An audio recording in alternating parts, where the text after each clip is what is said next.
भगत सिंह, जन्म 28 सितंबर 1907, वीर गति 23 मार्च 1931, भारत के एक महान स्वतंत्रता सेनानी एवं क्रांतिकारी थे। चंद्रशेखर आजाद व पार्टी के अन्य सदस्यों के साथ मिलकर इन्होंने भारत की स्वतंत्रता के लिए अभूतपूर्व साहस के साथ शक्तिशाली ब्रिटिश सरकार का मुकाबला किया। पहले लाहौर में बर्नी सैंडर्स की हत्या और उसके बाद दिल्ली की केंद्रीय संसद सेंट्रल असेंबली में बम विस्फोट करके ब्रिटिश साम्राज्य के विरुद्ध खुले विद्रोह को बुलंदी प्रदान की। इन्होंने असेंबली में बम फेंककर भी भागने से मना कर दिया, जिसके फलस्वरूप अंग्रेज सरकार ने इन्हें 23 मार्च 1931 को इनके दो अन्य साथियों राजगुरु तथा सुखदेव के साथ फांसी पर लटका दिया। शहीद भगत सिंह, शहीद सुखदेव, शहीद राजगुरु को फांसी पर लटकाए जाने की खबर लाहौर से प्रकाशित द ट्रिब्यून के मुख्य पृष्ठ जन्म और परिवेश। भगत सिंह का जन्म 28 सितंबर 1907 अश्विन कृष्ण पक्ष सप्तमी को प्रचलित है, परंतु तत्कालीन अनेक साक्ष्यों के अनुसार उनका जन्म 27 सितंबर 1907 ईस्वी को एक सिख परिवार में हुआ था। उनके पिता का नाम सरदार किशन सिंह और माता का नाम विद्यावती कौर था। यह एक किसान परिवार से थे। अमृतसर में 13 अप्रैल 1919 को हुए जलियांवाला बाग हत्याकांड ने भगत सिंह की सोच पर गहरा प्रभाव डाला था। लाहौर के नेशनल कॉलेज की पढ़ाई छोड़कर भगत सिंह ने भारत की आजादी के लिए नौजवान भारत सभा की स्थापना की थी। वर्ष 1922 में चौरी चौरा हत्याकांड के बाद गांधी जी ने जब किसानों का साथ नहीं दिया, तब भगत सिंह बहुत निराश हुए। उसके बाद उनका अहिंसा से विश्वास कमजोर हो गया और वह इस निष्कर्ष पर पहुँचे कि सशस्त्र क्रांति ही स्वतंत्रता दिलाने का एकमात्र रास्ता है। उसके बाद वह चंद्रशेखर आजाद के नेतृत्व में गठित हुई गदर दल के हिस्सा बन गए। काकोरी कांड में राम प्रसाद बिस्मिल सहित 04 क्रांतिकारियों को फांसी व 16 अन्य को कारावास की सजाओं से भगत सिंह इतने अधिक उद्विग्न हुए कि चंद्रशेखर आजाद के साथ उनकी पार्टी हिंदुस्तान रिपब्लिकन एसोसिएशन से जुड़ गए और उसे एक नया नाम दिया, हिंदुस्तान सोशलिस्ट रिपब्लिकन एसोसिएशन। इस संगठन का उद्देश्य सेवा, त्याग और पीड़ा झेल सकने वाले नवयुवक तैयार करना था। भगत सिंह ने राजगुरु के साथ मिलकर 17 दिसंबर 1928 को लाहौर में सहायक पुलिस अधीक्षक रहे अंग्रेज अधिकारी J0P0 सैंडर्स को मारा था। इस कार्रवाई में क्रांतिकारी चंद्रशेखर आजाद ने उनकी पूरी सहायता की थी। क्रांतिकारी साथी बटुकेश्वर दत्त के साथ मिलकर भगत सिंह ने वर्तमान नई दिल्ली स्थित ब्रिटिश भारत की तत्कालीन सेंट्रल असेंबली के सभागार संसद भवन में 8 अप्रैल 1929 को अंग्रेज सरकार को जगाने के लिए बम और पर्चे फेंके थे। बम फेंकने के बाद वहीं पर दोनों ने अपनी गिरफ्तारी भी दी। भगत सिंह, उस समय भगत सिंह करीब 12 वर्ष के थे जब जलियांवाला बाग हत्याकांड हुआ था। इसकी सूचना मिलते ही भगत सिंह अपने स्कूल से 12 मील पैदल चलकर जलियांवाला बाग पहुंच गए। इस उम्र में भगत सिंह अपने चाचाओं की क्रांतिकारी किताबें पढ़कर सोचते थे कि इनका रास्ता सही है कि नहीं। गांधी जी का असहयोग आंदोलन छिड़ने के बाद वे गांधी जी के अहिंसात्मक तरीकों और क्रांतिकारियों के हिंसक आंदोलन में से अपने लिए रास्ता चुनने लगे। गांधी जी के असहयोग आंदोलन को रद्द कर देने के कारण उनमें थोड़ा रोष उत्पन्न हुआ, पर पूरे राष्ट्र की तरह वो भी महात्मा गांधी का सम्मान करते थे। पर उन्होंने गांधी जी के अहिंसात्मक आंदोलन की जगह देश की स्वतंत्रता के लिए हिंसात्मक क्रांति का मार्ग अपनाना अनुचित नहीं समझा। उन्होंने जुलूसों में भाग लेना प्रारंभ किया तथा कई क्रांतिकारी दलों के सदस्य बने। उनके दल के प्रमुख क्रांतिकारियों में चंद्रशेखर आजाद, सुखदेव, राजगुरु इत्यादि थे। काकोरी कांड में 4 क्रांतिकारियों को फांसी व 16 अन्य को कारावास की सजाओं से भगत सिंह इतने अधिक उद्विग्न हुए कि उन्होंने 1928 में अपनी पार्टी नौजवान भारत सभा का हिंदुस्तान रिपब्लिकन एसोसिएशन में विलय कर दिया और उसे एक नया नाम दिया, Hindustan socialist Republican association. Saunders की हत्या के बाद HSRA द्वारा लगाए गए पर्चे। 1928 में साइमन कमीशन के बहिष्कार के लिए भयानक प्रदर्शन हुए। इन प्रदर्शनों में भाग लेने वालों पर अंग्रेजी शासन ने लाठी चार्ज भी किया। इसी लाठी चार्ज से आहत होकर लाला लाजपत राय की मृत्यु हो गई। अब इनसे रहा न गया। एक गुप्त योजना के तहत इन्होंने पुलिस सुपरिंटेंडेंट स्कॉट को मारने की योजना सोची गई योजना के अनुसार भगत सिंह और राजगुरु लाहौर कोतवाली के सामने व्यस्त मुद्रा में टहलने लगे।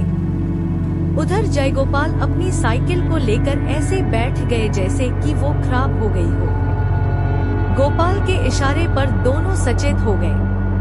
उधर चंद्रशेखर आजाद पास के D0A0LV0 स्कूल की चहारदीवारी के पास छिपकर घटना को अंजाम देने में रक्षक का काम कर रहे थे। 17 दिसंबर 1928 को करीब 4:15 बजे A0S0P0 सॉन्डर्स के आते ही राजगुरु ने एक गोली सीधी उसके सर में मारी, जिससे वह पहले ही मर जाता। लेकिन तुरंत बाद भगत सिंह ने भी 3 से 4 गोली दाग कर उसके मरने का पूरा इंतजाम कर दिया। ये दोनों जैसे ही भाग रहे थे कि एक सिपाही चनन सिंह ने इनका पीछा करना शुरू कर दिया। चंद्रशेखर आजाद ने उसे सावधान किया, आगे बढ़े तो गोली मार दूंगा। नहीं मानने पर आजाद ने उसे गोली मार दी और वो वहीं पर मर गया। इस तरह इन लोगों ने लाला लाजपत राय की मौत का बदला ले लिया। असेंबली में बम फेंकना।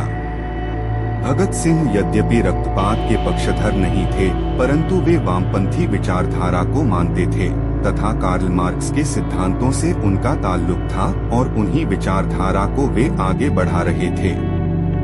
यद्यपि वे समाजवाद के पक्के पोषक भी थे। कालांतर में उनके विरोधी द्वारा उनको अपने विचारधारा बताकर युवाओं को भगत सिंह के नाम पर बरगलाने के आरोप लगते रहे हैं। कांग्रेस के सत्ता में रहने के बावजूद भगत सिंह को कांग्रेस शहीद का दर्जा नहीं दिलवा पाए, क्योंकि वे केवल भगत सिंह के नाम का इस्तेमाल युवाओं को अपनी पार्टी से जोड़ने के लिए करते थे।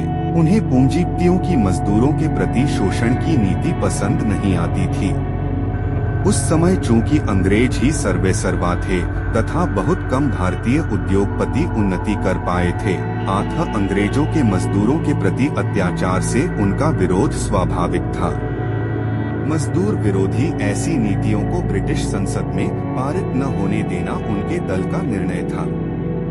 सभी चाहते थे कि अंग्रेजों को पता चलना चाहिए कि हिंदुस्तानी जाग चुके हैं और उनके हृदय में ऐसी नीतियों के प्रति आक्रोश है। ऐसा करने के लिए ही उन्होंने दिल्ली की केंद्रीय असेंबली में बम फेंकने की योजना बनाई थी। भगत सिंह चाहते थे कि इसमें कोई खून खराबा न हो और अंग्रेजों तक उनकी आवाज भी पहुंचे।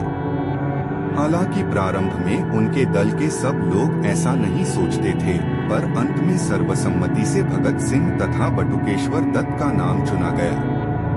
निर्धारित कार्यक्रम के अनुसार 8 अप्रैल 1929 को केंद्रीय असेंबली में इन दोनों ने एक ऐसे स्थान पर बम फेंका जहां कोई मौजूद न था, अन्यथा उसे चोट लग सकती थी। पूरा हाल धुएं से भर गया। भगत सिंह चाहते तो भाग भी सकते थे, पर उन्होंने पहले ही सोच रखा था कि उन्हें दंड स्वीकार है, चाहे वह फांसी ही क्यों न हो, अतः उन्होंने भागने से मना कर दिया। उस समय वे दोनों खाकी कमीज तथा निकर पहने हुए थे। बम फटने के बाद उन्होंने इंकलाब जिंदाबाद, साम्राज्यवाद मुर्दाबाद का नारा लगाया और अपने साथ लाए हुए पर्चे हवा में उछाल दिए। इसके कुछ ही देर बाद पुलिस आ गई और दोनों को गिरफ्तार कर लिया गया। जेल के दिन। सिंध से प्रकाशित बिस्मिल की आत्मकथा का प्रथम पृष्ठ। यही पुस्तक भगत सिंह को लाहौर जेल में भेजी गई थी। जेल में भगत सिंह करीब 2 साल रहे। इस दौरान वे लेख लिखकर अपने क्रांतिकारी विचार व्यक्त करते रहते थे। जेल में रहते हुए भी उनका अध्ययन लगातार जारी रहा। उनके उस दौरान लिखे गए लेख व सगे संबंधियों को लिखे गए पत्र आज भी उनके विचारों के दर्पण हैं। अपने लेखों में उन्होंने कई तरह से पूंजीपतियों को अपना शत्रु बताया है। उन्होंने लिखा कि मजदूरों का शोषण करने वाला चाहे एक भारतीय ही क्यों न हो, वह उनका शत्रु है। उन्होंने जेल में अंग्रेजी में एक लेख भी लिखा जिसका शीर्षक था मैं नास्तिक क्यों हूँ। जेल में भगत सिंह व उनके साथियों ने 64 दिनों तक भूख हड़ताल की। उनके एक साथी यतीन्द्रनाथ दास ने तो भूख हड़ताल में अपने प्राण ही त्याग दिए थे। फांसी। भगत सिंह का मृत्यु प्रमाण पत्र। 26 अगस्त 1930 को अदालत ने भगत सिंह को भारतीय दंड संहिता की धारा 129, 302 तथा विस्फोटक पदार्थ अधिनियम की धारा 4 और 6F तथा आईपीसी की धारा 120 के अंतर्गत अपराधी सिद्ध किया।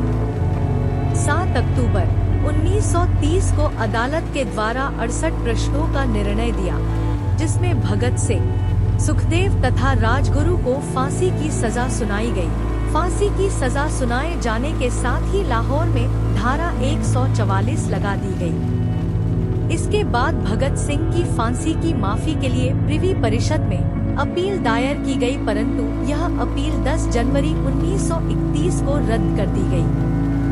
इसके बाद तत्कालीन कांग्रेस अध्यक्ष मदन मोहन मालवीय ने वायसराय के सामने सजा माफी के लिए 14 फरवरी 1931 को अपील दायर की कि वह अपने विशेषाधिकार का प्रयोग करते हुए मानवता के आधार पर फांसी की सजा माफ कर दे।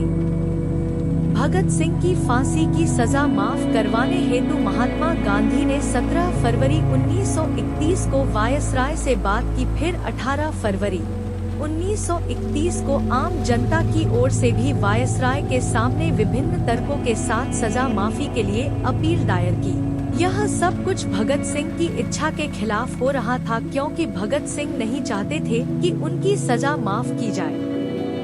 23 मार्च 1931 को शाम में करीब 7:33 पर भगत सिंह तथा इनके 2 साथियों सुखदेव व राजगुरु को फांसी दे दी गई। 14 फांसी पर जाने से पहले वे लेनिन की जीवनी पढ़ रहे थे और जब उनसे उनकी आखिरी इच्छा पूछी गई तो उन्होंने कहा कि वह लेनिन की जीवनी पढ़ रहे थे और उन्हें वह पूरी करने का समय दिया जाए।